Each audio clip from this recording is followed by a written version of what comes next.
অর্থ সম্পদ টাকা পয়সা এমন একটি জিনিস যা কিন্তু খুব বেশি থাকলেও যেমন মানসিক অশান্তির কারণ হয়ে ওঠে, ঠিক তেমনি খুব কম থাকলেও কিন্তু জীবন চলে না। তাই জীবনকে সুন্দরভাবে পরিচালনা করতে গেলে পর্যাপ্ত পরিমাণ অর্থ সম্পদ থাকা কিন্তু একান্ত প্রয়োজন। কারণ এই অর্থ সম্পদ টাকা পয়সাই আবার না থাকলে আত্মীয় স্বজন বন্ধু বান্ধব এমনকি খুব কাছের প্রিয় মানুষদেরও কিন্তু বিপদে পাশে পাবেন না। Hello everyone, good morning. কী অবস্থা, কেমন আছেন সবাই? আশা করছি যে যেখান থেকে আমার ব্লগটি দেখছেন সকলে খুব ভালো আছেন। বাংলাদেশের ছোট্ট নগরী আর আমার একান্ত প্রিয় প্রাণের শহর বরিশাল থেকে বলছি। নতুন আরও একটি সুন্দর দিনের সাথে শুরু করছি আজকের ব্লগটি। পুরো ব্লগটি জুড়ে থাকতে পারেন আমার সাথে, আই হোপ আপনাদের ভালো লাগবে। তো আজকের ভিডিওটি আমি কোন সম্পর্কে করতে চলেছি তা তো নিশ্চয়ই টাইটেল আর থাম্বনেল থেকে বুঝতেই পারছেন। আর যেহেতু দেরিতে ঘুম থেকে উঠে গেছি তাই কিন্তু একদম সরাসরি রান্নাঘরে রান্না করতে চলে এসেছি। রান্নাটা আগে সেরে নেব, তারপর ঘরের বাকি টুকিটাকি কাজ করব। আর এই মুহূর্তে যারা আমার ভিডিওটি দেখছেন অথচ লাইক দিতে ভুলে গিয়েছেন, প্লিজ একটি লাইক দিয়ে বাকি ভিডিওটুকু কন্টিনিউ করবেন। আর সেই সাথে যদি কেউ নতুন হয়ে থাকেন, আমার ভিডিওগুলো যদি আপনাদের ভালো লেগে থাকে তাহলে প্লিজ চ্যানেলটি সাবস্ক্রাইব করে আমার ছোট্ট পরিবারটির পাশে থেকে যেতে পারেন। সেই সাথে নোটিফিকেশন বেল আইকন অবশ্যই প্রেস করে রাখবেন। আমি ভিডিও দিলে তাতে করে কিন্তু ভিডিওর নোটিফিকেশন আপনার কাছে পৌঁছে যাবে। আপনি খুব সহজেই সময় সুযোগ বুঝে আমার ভিডিওটি দেখে নিতে পারবেন। মূল ভিডিওতে যাওয়ার আগে সুন্দর একটি কমেন্ট পড়ে নিচ্ছি। গত ভিডিওতে সাহেব মোল্লা আইডি থেকে একটা আপু কমেন্ট করেছিলেন, আমার হাজবেন্ড খুব হিসাব করে চলে, আমি কিছু কিনলে বলে দরকার হলে কিনবে, আমার স্বামী খুব ভালো, আমার কথা শুনে। আসলে এই ধরনের কমেন্ট কিন্তু সচরাচর পাওয়া যায় না এবং বেশিরভাগ স্ত্রীদেরই দেখা যায় কি স্বামীদের সম্পর্কে কিন্তু খুব বেশি ভালো মন্তব্য থাকে না, যেমনটি আমার ক্ষেত্রেও হয়। দেখা যায় অভিযোগ কিন্তু থেকেই যায়, কিন্তু এই আপুটা কিন্তু একদম নির্দ্বিধায় হাজব্যান্ডের সম্পর্কে এত সুন্দর কমেন্ট করেছেন এবং কোনো রকম অভিযোগ রাখেননি। তাই কমেন্টটি কিন্তু খুব বেশি ভালো লেগেছে। আর তাই কমেন্টটি কিন্তু আপনাদের সাথে শেয়ার না করেও পারলাম না। এত সুন্দর কমেন্ট পড়ে কিন্তু আসলে না পড়েও কিন্তু থাকা যায় না, তো এর জন্য আপুর কমেন্টটি পড়ে নিলাম। এছাড়াও আমার আগের ভিডিওতে এমডি দেলোয়ার নামে একটি আইডি থেকে কিন্তু আমাকে জিজ্ঞাসা করেছিলেন যে আমার ওভেনটা কোন ব্র্যান্ডের। তো আমার ওভেনটা কিন্তু মিয়াকো ব্র্যান্ডের, আর রাইস কুকারটা কোন ব্র্যান্ডের, রাইস কুকারটা কিন্তু হকিন্স ব্র্যান্ডের। তো আপনি যদি আমার কমেন্টের রিপ্লাই পেয়ে না থাকেন তাহলে আশা করছি ভিডিও দেখে বা ভিডিও শুনলে কিন্তু বুঝতে পারবেন। এছাড়াও এমডি দেলোয়ার আইডি থেকে কিন্তু আরও জিজ্ঞাসা করেছিলেন যে ডিপোজিট বিষয়ে বিস্তারিত জানাবেন। আসলে আমার আগের একটি ভিডিওতে কিন্তু আমি কিভাবে ডিপোজিট করে টাকা থেকে আরও টাকা বানিয়েছি সেই সম্পর্কে একটুখানি বলেছিলাম। তো আশা করছি হয়তোবা অতটুকু বলাতে আপনারা সম্পূর্ণ বুঝতে পারেননি। এর জন্য কিন্তু আমি এই ভিডিওতে শেয়ার করব কিভাবে আমি অল্প টাকা থেকে আরও বেশি টাকা বানিয়েছি এবং এইভাবে বুদ্ধি করে টাকা বানিয়ে কিন্তু আজকে আমি অনেকটা স্বাবলম্বী। দেখা যায় ছোটোখাটো একটা চাকরির স্যালারির পরিমাণ টাকা কিন্তু আমি ঘরে বসে বসে একদম ইনকাম করতে পারছি। তো আপনারা কিন্তু টাকা শুধু জমালেই হবে না, সারা জীবন দেখা যায় পরিশ্রম করে যাবেন, অথচ টাকা যদি সুন্দরভাবে কাজে খাটাতে না পারেন তাহলে কিন্তু সারা জীবন যদি আপনি একদম পরিশ্রম করে খেটে খুঁটে মরেও যান তাহলেও কিন্তু টাকার মুখ দেখতে পারবেন না।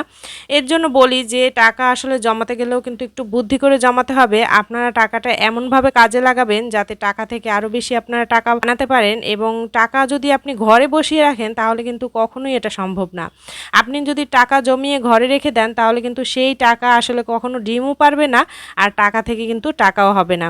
তো আজকে আপনাদের সাথে এমন কিছু ডিপোজিট সংক্রান্ত বা এমন কিছু আইডিয়া আসলে শেয়ার করব যার মাধ্যমে কিন্তু আপনার টাকা ডিম পারবে এবং টাকা থেকে টাকাও হবে। এটা কিন্তু শুধু মজা করে বলছি না, আসলে কিন্তু সত্যি টাকা থেকে ডাবল টাকা বানাতে হলে কিন্তু এই ধরনের আইডিয়াগুলো আপনারা কাজে লাগাতে পারেন। আমি যেটা করেছি, দেখা গেছে বিয়ের আগে আমি অল্প স্বল্প টিউশনি করাতাম, তো এর জন্য কিন্তু বিয়ের সময় আমার কাছে বেশ কিছু পরিমাণ টাকা ছিল এবং আমার যে বাবার বাড়ি থেকেও কিন্তু আমাকে কিছু টাকা দেয়া হয়েছিল।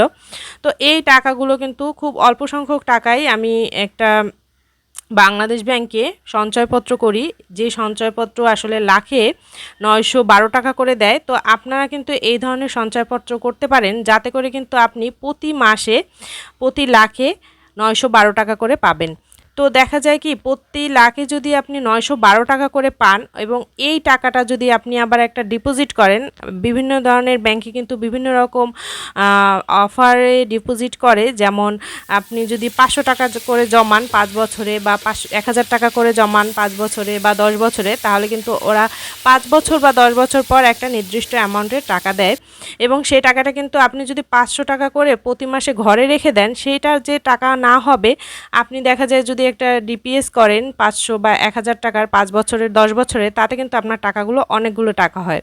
তো আপনি যদি দেখা যায় এই কিছু সংখ্যক টাকা আপনি বাংলাদেশ ব্যাংকে রাখেন এবং সেটার মুনাফা দিয়ে আবার একটা ডিপিএস করে রাখেন, তাহলে কিন্তু আপনার সেই একই দেখা যায় একই টাকা থেকে কিন্তু অনেকগুলো টাকা আপনি পেলেন। তো এই জন্য বলেছি যে এই টাকাগুলোকে যদি আপনি কাজে লাগান, তাহলে কিন্তু আপনার টাকা আসলেই ডিম পারবে এবং টাকা থেকে আরও বেশি টাকা হবে। তো আপনি কিন্তু দেখা যায় কি যদি আপনি কিছু সংখ্যক টাকা 1 লাখ 2 লাখ বা 50,000 যাই পারেন, ওটা জমিয়ে যদি বাংলাদেশ ব্যাংকে আপনি পারিবারিক সঞ্চয়পত্র করে 5 বছরের জন্য রাখেন, তাহলে ওই পারিবারিক সঞ্চয়পত্র থেকে প্রতি মাসে যে একটা মুনাফা আসে, ওই মুনাফার টাকাটাও যদি আপনি আবার ডিপিএস করে হাতে রাখলে দেখা যায় খরচ হয়ে যাবে।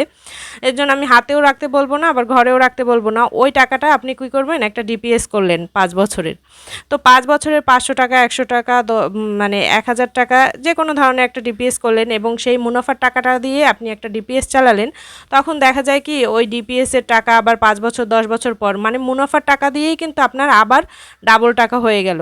তো দেখা যায় কি 912 টাকা করে বা তার সাথে কিছু টাকা আপনি রেখে যদি আপনি 1000 টাকা করে একটা ডিপিএস রাখেন, 5 বছরে কিন্তু আপনার 60,000 টাকা জমে যায়। তো তখন কিন্তু 1 লাখ টাকা দিয়ে আপনি 1,60,000 টাকা জমাতে পারলেন এবং 60,000 টাকা জমলে আপনার কিন্তু ডিপিএসে দেখা যায় 1 বছর পর একটু বেশিই দেবে। 60,000 জমলে হয়তো বা 70-75,000 টাকা দেবে।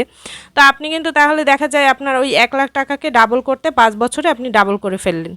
তো এর জন্য আমি বলেছি যে টাকা আসলে শুধু জমালেই হবে না, টাকাকে জমিয়ে কাজে লাগান এবং সেই টাকাই আপনি ডাবল করতে পারেন। মাত্র 5 বছর সময় দিলে কিন্তু আপনি দেখা যায় 1 লাখ টাকায় 1,75,000 80,000 টাকা করতেই পারেন এবং তার সাথে যদি অল্প কিছু টাকা জমিয়ে আবার 1 লাখ টাকাকে 2 লাখ টাকা করলেন এবং সেই টাকাটা আবার আপনি একটা সঞ্চয়পত্র করে রাখলেন, তাহলে কিন্তু দেখা যায় আপনি আবার 5 বছরের মনে 900 1824 টাকা পেয়ে যাবেন এবং 2,000 টাকার একটা ডিপিএস করলেন, 200 টাকা তার সাথে পুড়িয়ে তারপর আপনি আর একটা ডিপিএস করলেন 5 বছরে, তাহলে দেখা যায় আপনি 5 বছর পর 2 লাখ টাকাকে আবার 4 লাখ টাকার মতো করতে পারলেন। তো হিসাবটা এইভাবে। তো এইভাবে হিসাব করলে কিন্তু আপনি 5 বছরে প্রত্যেক 5 বছরে কিন্তু আপনি যে টাকাটা জমালেন সেই টাকাটা ডাবল হয়ে গেল। তো এভাবেই কিন্তু আপনি বুদ্ধি খাটিয়ে যদি একটু ডিপোজিট করেন এবং যে কোনো আপনার আশেপাশে যে ধরনের ব্যাংক আছে ওই ব্যাংকগুলো কিন্তু আলাপ করলেই আপনি এই ধরনের অফার পেয়ে যাবেন। তো প্রত্যেকটা ব্যাংকেই কিন্তু এই ধরনের ডিপিএস আছে এবং প্রত্যেকটা সরকারি ব্যাংকেই কিন্তু সঞ্চয়পত্র আছে। সরকারি কেন, বেসরকারি ব্যাংকেও সঞ্চয়পত্র আছে এবং এই সঞ্চয়পত্রের মুনাফার হার কিন্তু এই একই ধরনের। তো আপনারা আশা করছি বুঝতে পারছেন আমি কিভাবে মানে টাকা থেকে আরও টাকা জমিয়েছি এবং সত্যি কিন্তু আমি কোনো অর্থনীতিবিদ বা অর্থনীতি বিশারদ না, আমি কিন্তু এইভাবে ছোট বুদ্ধি অ্যাপ্লাই করে এভাবে টাকা জমিয়ে আজকে কিন্তু স্বাবলম্বী এবং আমি কিন্তু ঘরে বসে একটা স্যালারির সমপরিমাণ টাকা ঘরে বসেই কিন্তু ইনকাম করতে পারছি। তো এভাবে যদি আপনারা একটু বুদ্ধি খাটান তাহলে কিন্তু আপনারাও ব্যাপারটা করতে পারেন এবং আপনারাও কিন্তু ঘরে বসেই কিন্তু স্বাবলম্বী হয়ে টুকটাক টাকা কিন্তু ইনকাম করতে পারেন। তো এভাবেই কিন্তু বুদ্ধি করে টাকা জমালে টাকা থেকে কিন্তু আসলে আরও বেশি টাকা জমানো সম্ভব এবং এভাবে কিন্তু আমরা নারীরা যারা বা যাদের হাজবেন্ডরা বাইরে চাকরি করা পছন্দ করে না বা পারিপার্শ্বিক বিভিন্ন অবস্থার কারণে হয়তো বা চাকরি করা সম্ভব হয় না, তারা কিন্তু এভাবে টুকটাক টাকা জমিয়ে তারপর কিন্তু সেই টাকাকে আরও টাকা বানিয়ে নিজেরা স্বাবলম্বী হতে পারি। এতে করে কিন্তু আপনার কোনো পরিশ্রম করা লাগলো না, শুধুমাত্র সংসার থেকে টাকা বাঁচানোর আর টাকা জমানোর দায়িত্বটা নেন আর তারপর কিন্তু আপনি এভাবে করেও স্বাবলম্বী হতে পারেন। তবে অনেক ক্ষেত্রেই কিন্তু দেখা যায় বিভিন্ন ধরনের প্রতিবন্ধকতা আসে। তবে সত্যি বলতে কি আপনি যদি একটু কষ্ট না করেন বা কিছু ত্যাগ না করেন তাহলে কিন্তু কখনোই কোনো কিছু পাওয়া সম্ভব না। কিছু পেতে গেলে কিছু তো ত্যাগ করতেই হবে। হয়তো বা সংসার জীবনের অনেকটা সুখ বিলাসিতা ত্যাগ করে আপনাকে টাকা জমাতে হবে, তবে একদিন কিন্তু টাকা জমালে আপনি অবশ্যই সুখের মুখ দেখতে পারবেন। আর সত্যি বলতে কি টাকা আসলে কম থাকলেও যেমন জীবন চলে না, টাকা আবার বেশি থাকলেও মানসিক অশান্তির কারণ হয়। তবে আমি মনে করি কি টাকা আসলে কম থাকার চেয়ে বেশি থাকাটাই ভালো। সেটা একটু মানসিক অশান্তির কারণ হলেও ভালো। আসলে দারিদ্রতা একটা অভিশাপ। যে মানুষটা দরিদ্র সেই বোঝে যে আসলে টাকার মূল্যটা কত। আর আপনাদের সাথে কথা বলতে বলতে কিন্তু রান্নাবান্না সব কমপ্লিট করে রান্নাঘরটাও গুছিয়ে নিয়েছি। আর সেই সাথে আজকের ব্লগটি এখানেই শেষ করছি। দেখা হচ্ছে নেক্সট কোনো ব্লগ।